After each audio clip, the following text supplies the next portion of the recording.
Congress party ఎంత తెలివిగా కులాలు, ప్రాంతాలు, మతాలు ఇవన్నీ రెచ్చగొట్టి పబ్బం గడుపుకుంటూ ఉంటుంది అన్నది ఒక చిన్న ఉదాహరణ నేను మీకు చూపిస్తాను.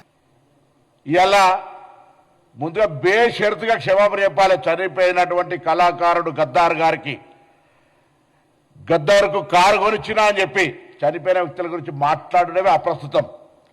ఒక కళాకారుడు,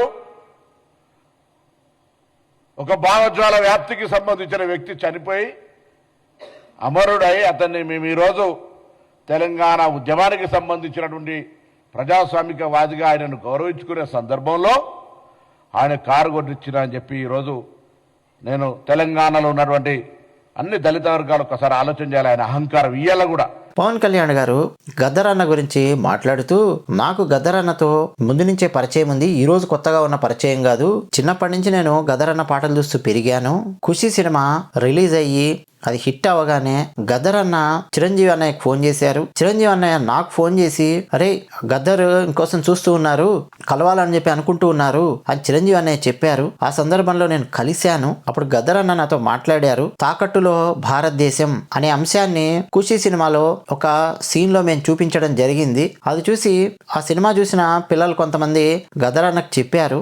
ఆ విషయం గద్దర్ అన్నయ్య నాతో చెప్పారు. నీ భావజాలం నాకు అర్థమవుతోంది, తాకట్టులో భారతదేశం అనేది నువ్వు చూపించావు అని గద్దర్ అన్న నాతో అన్నారు. అయితే నేను గద్దర్ అన్నతో అన్నాను, నాకు ఈ లెఫ్ట్ రైట్ ఇవన్నీ ఏం తెలియదు, నాది మానవత్వానికి సంబంధించిన వాదము అని నేను మాట్లాడాను. అట్లా మేము ఫస్ట్ కలుసుకున్నాము. ఆ తర్వాత చాలా సందర్భాలలో కలిశాను, గద్దర్ అన్నయ్యను మాట్లాడాను. ఒకనొక సందర్భంలో గద్దర్ అన్నయ్య జర్నలిస్ట్ కాలనీలో ఉన్న ఆ జనసేన ఆఫీస్కు ఆయన వచ్చారు, కూర్చున్నారు, నాతో మాట్లాడారు. అరే తమ్ముడు, నాకు భుజంలో బుల్లెట్లు దిగాయి, ఒంట్లో బుల్లెట్లు దిగాయి, నాకు ఆటోలలో తిరగడం కష్టం అవుతోంది, నాకు కారు కావాలి అని చెప్పి గద్దర్ అన్నయ్య అడిగారు. అయ్యో దాందే ఉంది అన్నయ్య అని చెప్పి నేను 2-3 రోజుల్లో ఒక కారు కొని కారు అరేంజ్ చేశాను గద్దర్ అన్నయ్యకు. మా ఇద్దరి మధ్య అంత సాన్నిహిత్యం ఉంది. ఆయన హాస్పిటల్లో ఉన్నప్పుడు ఆ సందర్భంలో కూడా నేను వెళ్ళాను, మాట్లాడాను. ఏం కావాలన్నా చెప్పండి అంటే, నాకేమొద్దు, తెలంగాణ యువత బాగుండాలి, ఆంధ్ర యువత బాగుండాలి, భారతదేశపు యువతకు తెలియాలి, రేపటి రోజు మీదే అన్న విషయం వాళ్లకు తెలియజెప్పాలి, అంతకుమించి నాకు ఇంకేం అక్కర్లేదు అని చెప్పి గద్దర్ అన్నయ్య అన్నారు.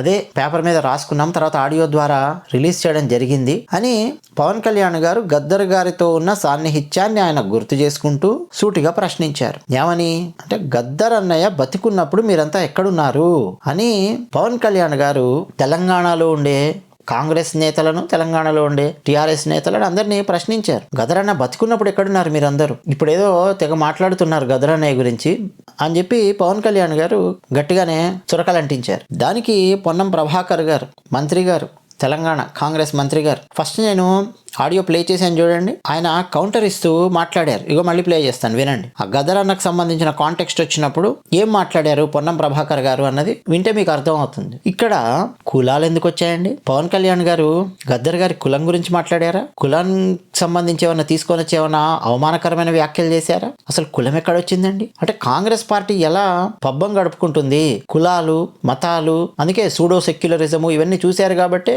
కాంగ్రెస్ పార్టీని భారతదేశంలో చాలా చోట్ల చాప చుట్టి పక్కన వారేశారు.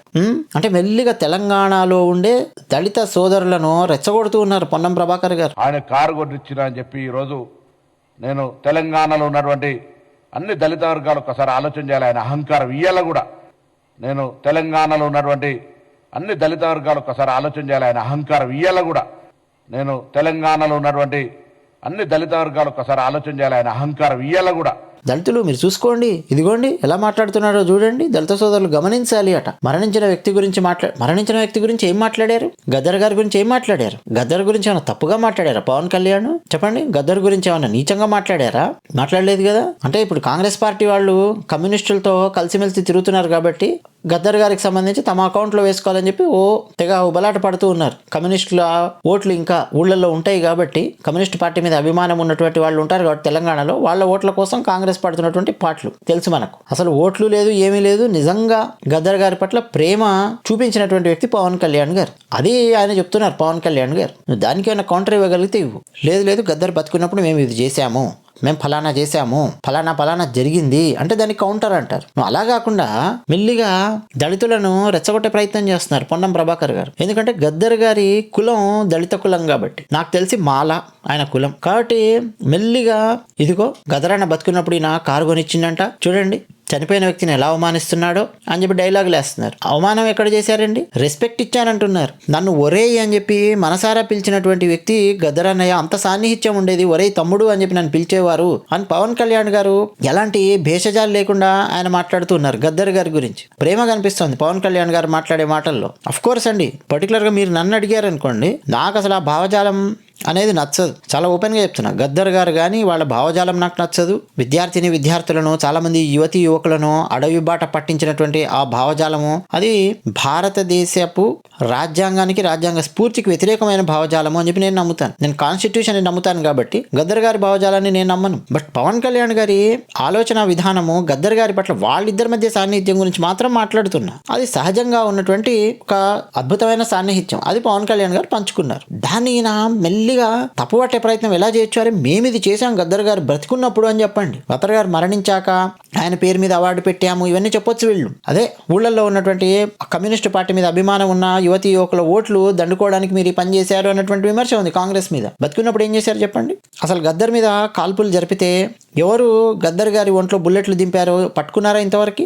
గద్దర్ గారి మీద సంఘటన జరిగిన తర్వాత చాలా సంవత్సరాల పాటు కాంగ్రెస్ ఉంది తెలంగాణలో. తెలుసా మీకు? పట్టుకోవాలి కదా మరి, ఎవరు చేశారు ఆ పని అన్నది. పట్టుకోలేదు. పోనీ గద్దర్ గారు జీవించి ఉన్నప్పుడు ఏమన్నా ఒక పెన్షన్ లాంటిది ఏమన్నా కాంగ్రెస్ పార్టీ ఏర్పాటు చేసిందా? ఆయన తిరగడానికి ఒక కారు ఏర్పాటు చేసిందా? ఏం చేసింది చెప్పండి? కాంగ్రెస్ పార్టీ యొక్క డ్రామాల గురించి తెలంగాణలో ఆలోచించడం, చర్చించడం మొదలయ్యిందండి. నెక్స్ట్ కాంగ్రెస్ పార్టీకి ఓట్లు గుద్దే పరిస్థితి తెలంగాణలో లేదు. అందుకని మళ్ళీ ఆంధ్ర తెలంగాణ ఫ్లేరప్ చేయాలి గొడవ అని చెప్పి ప్రయత్నం చేస్తున్నారు. తెలంగాణలో ఉన్నటువంటి ప్రజలకు ఇప్పుడు ఈ గొడవలు, ఈ విద్వేషాలు అక్కర్లేదు. ఆంధ్ర తెలంగాణ గొడవలు అక్కర్లా. ఆల్రెడీ తెలంగాణ ఉంది చేతుల్లోనే. దాన్ని డెవలప్ చేయడం కావాలి, సంక్షేమం కావాలి, దాని గురించి మాట్లాడాలి అని కోరుకుంటారు తెలంగాణ ప్రజలు. అది విషయం. ధన్యవాదాలు.